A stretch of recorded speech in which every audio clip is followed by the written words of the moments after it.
Ministro Alexandre de Moraes, Ministro Alexandre de Moraes, Ministro Alexandre de Moraes.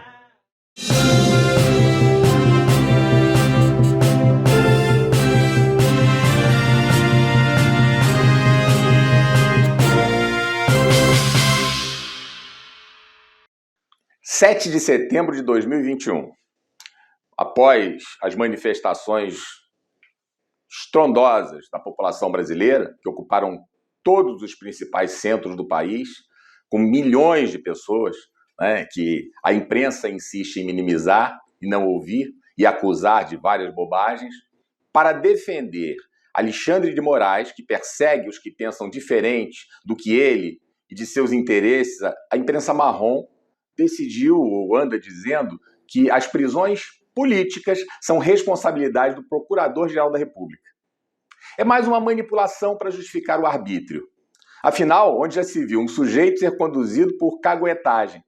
Foi o que aconteceu. Um grupo num bar, em um clube em São Paulo, próximo à residência do senhor Alexandre de Moraes, conversava e falava, fazia críticas a várias pessoas, inclusive ao próprio Alexandre de Moraes. Provavelmente com ofensas, coisas de bar, de quem está bebendo, de quem está relaxando, né? Só que havia próximo um caguete, né? Um sujeito que resolveu, por algum motivo, às vezes não gostava talvez não gostasse de um dos integrantes da mesa, tivesse algum tipo de ressentimento ou coisa desse tipo, resolveu ligar para o segurança do Alexandre de Moraes e falar que havia um grupo lá criticando, né?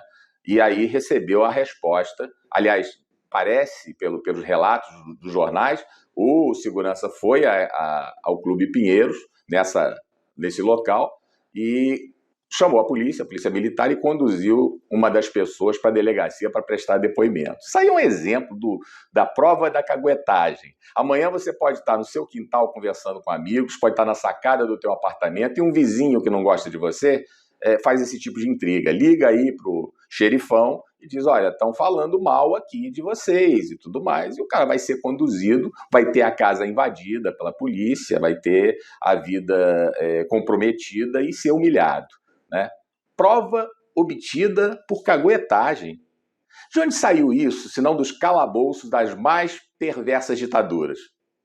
Durante a expansão da Revolução Russa, na antiga União Soviética, quem falasse algo diferente do que o Estado estabelecia estava sujeito a ser denunciado e sumariamente preso, ou enviado para campos de trabalho, como na Sibéria. Portanto, escravagismo moderno. Até filhos eram, e provavelmente ainda são nesses ambientes socialistas, estimulados a denunciar os pais por pensamentos subversivos no entender do Estado. É o que está similarmente se iniciando no Brasil e ampliando-se. Invasão de casas, bloqueio de contas, suspensão de pagamentos, interferências nas relações comerciais, prisões arbitrárias. Nos sentimos inseguros e alguns já têm medo de falar. A minha gente hoje anda falando de lado e olhando para o chão. Você que inventou o pecado, esqueceu-se de inventar o perdão. Qualquer cidadão leigo, bem informado, que preze pelos seus direitos, sabe que todo ritual jurídico se realiza em uma sequência de atos denominada procedimento processual ou rito processual. O rito processual é o caminho a ser percorrido desde o início até o fim do processo. Como se dá um processo legal que pode levar uma pessoa à prisão? Quando alguém se sente prejudicado, esse alguém pode reclamar numa delegacia, alegando ser vítima de uma agressão física ou moral, por exemplo. É comum existir uma vítima e começa com ela, a vítima, dando queixa na polícia.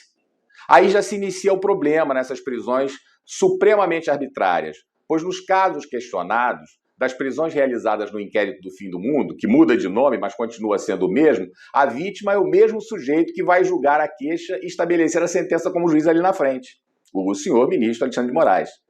Mas vamos em frente. O delegado recebe a denúncia da vítima e avalia, e pode até mandar abrir o inquérito. O inquérito é um conjunto de atos e diligências que tem por objetivo apurar a verdade e os fatos alegados. E aí sindicâncias são realizadas, pessoas vão no local, ouvem testemunhas e coisas desse tipo. Se o inquérito não encontrar indícios de crime, o delegado mesmo arquiva. Se houver indícios, ele encaminha a denúncia para a justiça.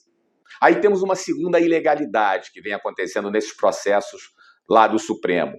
Quem anda abrindo o inquérito, investigando, colhendo provas e decidindo se há indícios de crime, é o mesmo sujeito que é vítima e que depois vai julgar. Há algum tempo atrás saiu a seguinte notícia.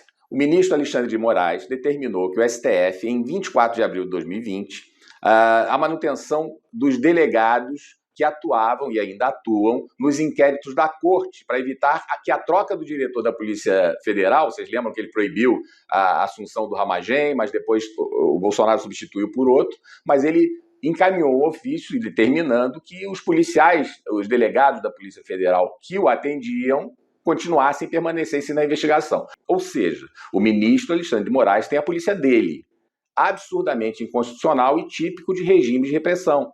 Uma Gestapo de Hitler? Uma NKVD de Stalin?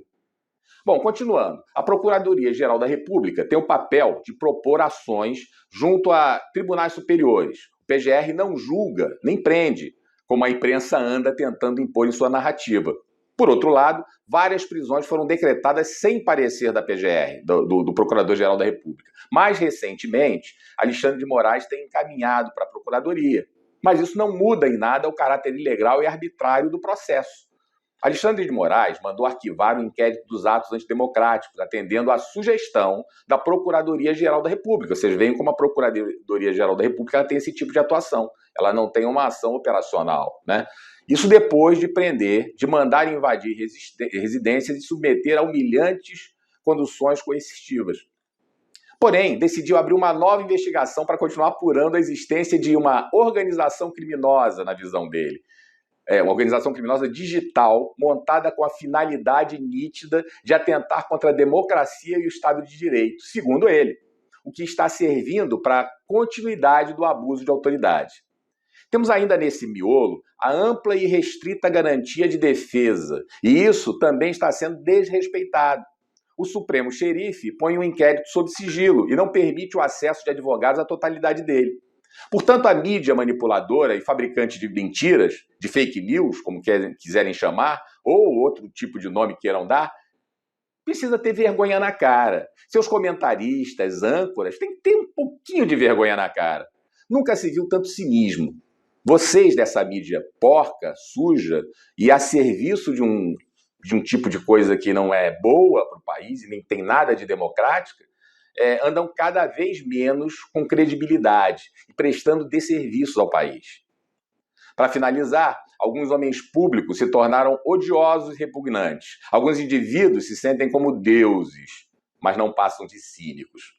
O Deus verdadeiro está no olhar de cada brasileiro que foi às ruas nesse 7 de setembro.